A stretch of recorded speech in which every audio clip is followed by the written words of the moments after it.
वह कोई अवस्था नहीं होती है, वह तो अभी और इसी वक्त इसी क्षण आप भगवान से मिल सकते हैं, इसी क्षण आप प्राप्त मिल सकते हैं।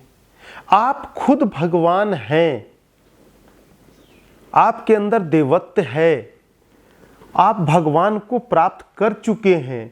आप क्यों इस माया जाल में बार बार फंसे हैं? आपका बार बार मस्तिष्क, मानसिक कोशिकाएं इस तरह के प्रश्न क्यों उत्पन्न कर रहा है?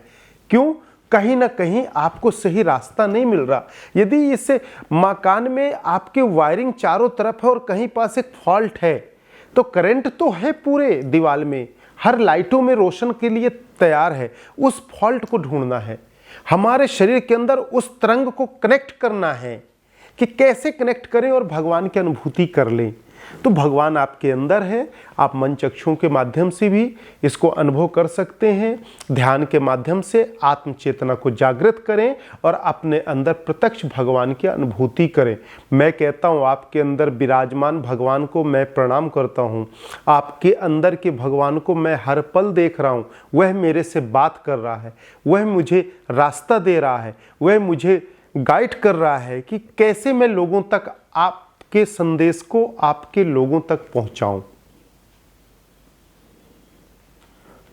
जिस प्रकार आपके अंदर की ऊर्जा को मैं देखकर लोगों तक, आप ही की ऊर्जा आपको मैं दे रहा हूं, अपनी ऊर्जा नहीं दे रहा हूं।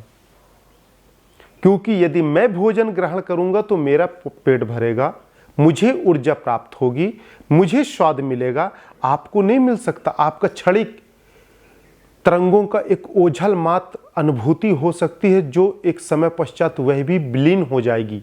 इसलिए यह स्वयं की अनुभूति का विषय है। अभी यदि किसी भक्त से बोल दूं कि नहीं नहीं तू भगवान है, तो कहेगा अरे मेरे को भगवान बना दिया, अरे भगवान तो बहुत बड़ा है, मैं छोटा हूं। हम लोगों को बचपन से कई बार ऐसे ज्ञान दिया जाता है, अरे वो बड़ा है, मैं छोटा हूं। अरे कोई बड़ा कोई छोटा इस संसार में नहीं है, हम सब समकक्ष भाव हैं।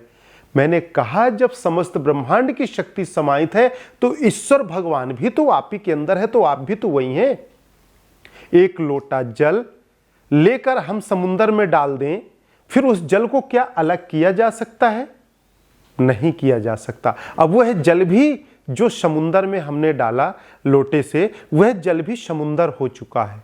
आप उसमें डुबकी लगाएं तो आप स्वयं एक भगवान चैतन्य हैं, एक चैतन्य स्वरूप हैं। हम क्यों भटक रहे हैं और लोगों को भटका रहे हैं? हम क्यों एक भ्रमताओं के जाल में लोगों को फंसा रहे और फंस रहे हैं? यह अज्ञानता का कारण है, यह माया का एक पर्दा है, एक यह ओझल है। इस पर्दा को तोड़ने की जरूरत, हमें शब्द की जरूरत नहीं है, शब्द कोश की जरूरत नहीं है, वर्णमाला की जरूरत नहीं है, व्यंजन की जरूरत नहीं है। यह एक अनुभव करके तरंगों से एक उस माया जाल को ध्यान के माध्यम से तोड़ के उसमें एकाकार समाहित होने का विषय है।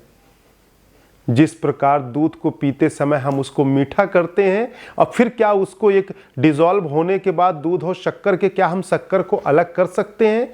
नहीं कर सकते। अब वह समस्त दूध में ही वह स्वाद हो चुका है। घी को हम आग में हवन देते हैं अग्नि प्रज्वलित करके, अब वह पूरी खुशबू दुनिया में विद्यमान हो गई, सौरमंडल में फैल गई। उस खुशबू को हम नहीं पकड़ सकते, लाखों लोग उसकी अनुभूति करके और आनंदित हो सकते हैं। इसमें समय और एकाग्रता का बड़ा महत्वपूर्ण विषय है। हम एकाग्रत रहें, समय को समझें, इस अनमोल जीवन को समझें। हर क्षण साधना के माध्यम से अनुभूति की जा सकती है, हमें भटकने की जरूरत नहीं है। आए थे इस दुनिया में एक कर्म के लिए, ईश्वरत्व की अनुभूति करके भटके हुए मानव प्राणियों को राह देने, और खुद ही भटक चले, खुद उपटने लगे, एक उपटन लगे। कपास वाली बात है, आए थे हरि भजन को, उपटन लगे कपास।